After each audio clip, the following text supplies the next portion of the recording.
Hello അസ്സാമലൈക്കും, welcome back. ഇന്ന് നമ്മൾ ചെയ്യുന്നത് ഒരു ഡെസേർട്ട് ആയിട്ടാണ് കേട്ടോ. ലാസ്റ്റ് ടൈം ചെയ്തിട്ടുണ്ടായിരുന്ന ഒരു നോൺ വെജ് ആയിരുന്നില്ലേ, അപ്പോൾ അതൊക്കെ കൂട്ടിയിട്ടുള്ള ഒരു മെയിൻ കോഴ്സിന് ശേഷം എടുക്കാൻ പറ്റുന്ന നല്ല ഈസി ആയിട്ടുള്ള നല്ല ടെക്സ്ചറിൽ വരുന്ന കുക്കിംഗ് ഒന്നും ചെയ്യേണ്ടാത്ത ഒരു മാംഗോ പുഡിംഗ് എങ്ങനെ ഉണ്ടാക്കുന്നതെന്ന് നോക്കാം.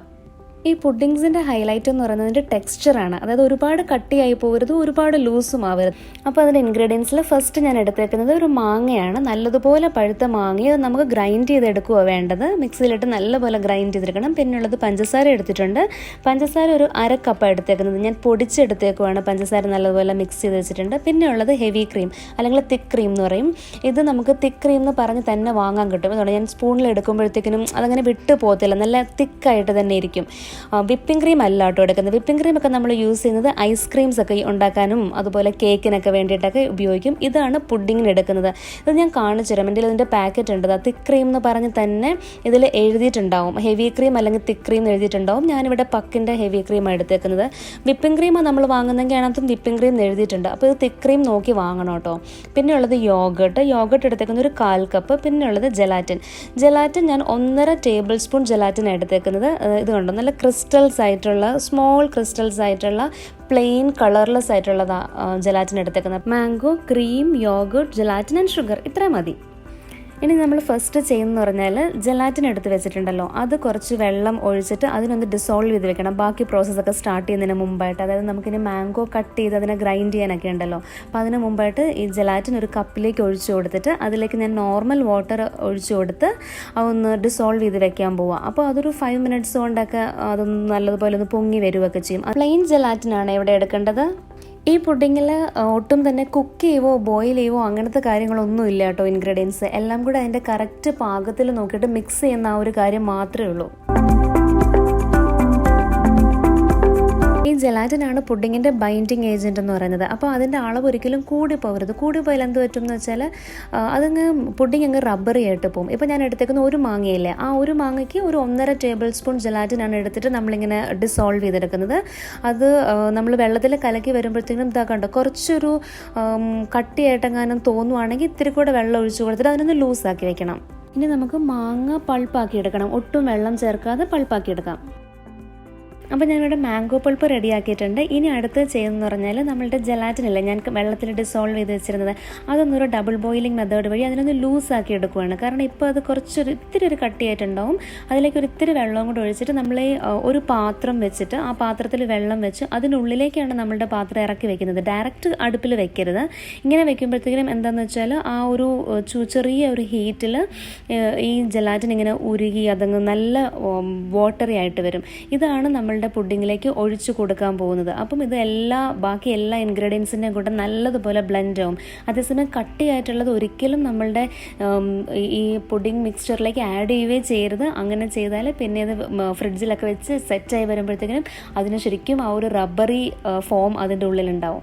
ശരിക്കും പുഡിങ്ങിൻ്റെ ആ ഒരു അട്രാക്ഷൻ എന്ന് പറയുന്നത് അതിൻ്റെ ഒരു ഗ്ലും എന്നുള്ളൊരു ഫീലല്ലേ. അപ്പോൾ അത് കിട്ടണമെന്നുണ്ടെങ്കിൽ കറക്റ്റായിട്ട് ജലാറ്റിൻ്റെ മിക്സ്ചർ കറക്റ്റായിട്ട് ഉണ്ടാവണം.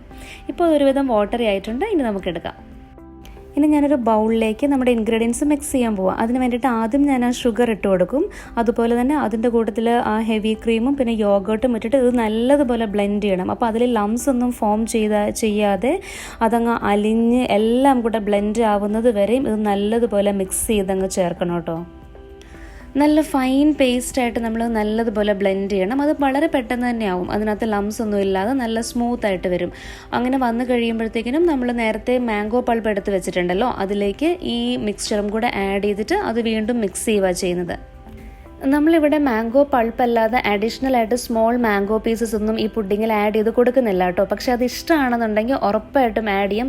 സ്മോൾ പീസസ് ആക്കിയിട്ട് ഈ മിക്സ്ചറിലേക്ക് ഇട്ട് കൊടുത്താൽ നമ്മൾ പുഡിങ് കഴിക്കുന്ന സമയത്ത് ആ ഒരു മാംഗോയുടെ പീസസ് ഒക്കെ നമുക്ക് കടിക്കാനായിട്ട് കിട്ടും. അപ്പോൾ ഈ ഇതുപോലെ മാംഗോ പീസസ് ഇഷ്ടമാണെങ്കിൽ അത് ഉറപ്പായിട്ടും ഇട്ട് കൊടുക്കണം കേട്ടോ. നല്ല ടേസ്റ്റ് ആയിരിക്കും. ഇങ്ങനെ ഇടയ്ക്കിടയ്ക്ക് അതിങ്ങനെ കടിക്കാനായിട്ട് കിട്ടും.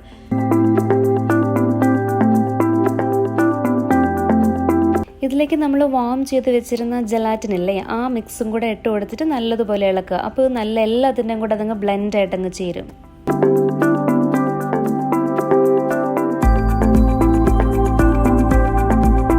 അപ്പോൾ ഇത്രയേ ഉള്ളൂ പണി. ഇനി നമ്മളത് ബൗളിലേക്ക് മാറ്റിയിട്ട് അതിനുശേഷം നമുക്കൊരു 6 hours അല്ലെങ്കിൽ ഓവർനൈറ്റ് ഫ്രിഡ്ജിൽ വെച്ചിട്ട് പിന്നെ എടുക്കാം. അപ്പോൾ ഇപ്പം ഞാൻ നമുക്ക് സെർവ് ചെയ്യാൻ പറ്റുന്ന ബൗളിലേക്ക് തന്നെ, ഗ്ലാസ്സിലേക്കും അങ്ങനത്തെ കപ്പിലേക്കൊക്കെ തന്നെ ഒഴിച്ച് വെക്കുന്നത്. അല്ലാന്നുണ്ടെങ്കിൽ കട്ട് ചെയ്തെടുക്കണം എന്നുണ്ടെങ്കിൽ വേറൊരു ബൗളിലേക്ക് മാറ്റിയിട്ട് അതിന് നമ്മൾ സെറ്റായി കഴിയുമ്പോഴത്തേനും കട്ട് ചെയ്തെടുക്കാൻ പറ്റും. അപ്പോൾ ഇത് ഫ്രിഡ്ജിലാണ് വെക്കുന്നത്, ഒരിക്കലും ഫ്രീസറിലല്ല കേട്ടോ വെക്കുന്നത്. പുഡിംഗ് വെക്കുന്ന എപ്പോഴും റെഫ്രിജറേറ്ററിൽ തന്നെ താഴെ, നമ്മുടെ ഫ്രിഡ്ജിൻ്റെ താഴത്തെ ഭാഗത്താണ് വെക്കുന്നത്, ഫ്രീസറിൽ വെക്കല്ലേ. ഇഷ്ടമായിട്ടുണ്ടെങ്കിൽ ട്രൈ ചെയ്ത് നോക്കിയിട്ട് തന്നെ ഫീഡ്ബാക്ക് അറിയിക്കാനായിട്ട് മറക്കല്ലേ. അപ്പോൾ ഞാൻ ഈ പുഡിംഗ് മിക്സ്ചേഴ്സ് എല്ലാം തന്നെ ബൗളിലേക്കൊക്കെ മാറ്റിയിട്ടുണ്ട്, സെർവിങ് ഡിഷസിലേക്ക് മാറ്റിയിട്ടുണ്ട്. ഇനി അതിന് നമ്മൾ കുറച്ചൊന്ന് ഗാർണിഷ് ചെയ്താൽ മതി. ഗാർണിഷ് ചെയ്യാനായിട്ട് ഇവിടെ ഞാൻ യൂസ് ചെയ്യുന്നത് പിസ്തയുടെ സ്ലൈസസാണ്. ഇനി അതില്ല എന്നുണ്ടെങ്കിൽ ഒന്നും ആഡ് ചെയ്തില്ലെങ്കിലും കുഴപ്പമില്ല. ഇപ്പം നമുക്ക് ഡെക്കറേറ്റ് ചെയ്തില്ലെങ്കിലും പ്രശ്നമൊന്നുമില്ലല്ലോ. പിന്നെ അഥവാ അല്ലെങ്കിൽ ഈ കുങ്കുമപ്പൂവില്ലേ, സാഫ്രൻ്റെ ചെറിയ നാരുകൾ 2-3 എണ്ണമൊക്കെ വെച്ചിട്ട് ഇട്ട് കൊടുത്താലും നല്ലതാണ്. പക്ഷെ അന്നേരം കെയർ ചെയ്യേണ്ടതെന്ന് പറഞ്ഞാൽ ഈ സാഫ്രണിന് ഫ്ലേവർ ഉണ്ട്. അപ്പോൾ ഒരു ഫ്ലേവർ ഇഷ്ടമല്ല എന്നുണ്ടെങ്കിൽ അത് ആഡ് ചെയ്യാൻ നിൽക്കണ്ട.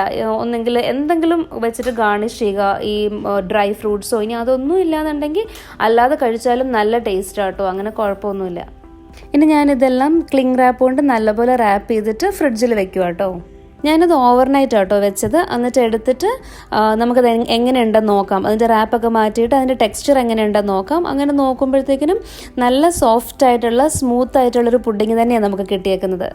അപ്പോൾ എല്ലാവരും ചെയ്ത് നോക്കുക. എന്നിട്ട് എന്താ ഫീഡ്ബാക്ക് എന്നുള്ളത് എന്നെ അറിയിക്കണം കമൻറ്റ് ചെയ്തിട്ട്. പിന്നെ അതുപോലെ തന്നെ വീഡിയോ ഇഷ്ടപ്പെട്ടിട്ടുണ്ടെങ്കിൽ ലൈക്ക് ചെയ്യാനും, ചാനൽ ഫസ്റ്റ് ടൈം കാണുന്നവരാണെങ്കിൽ സബ്സ്ക്രൈബ് ചെയ്യാനും മറക്കണ്ട കേട്ടോ.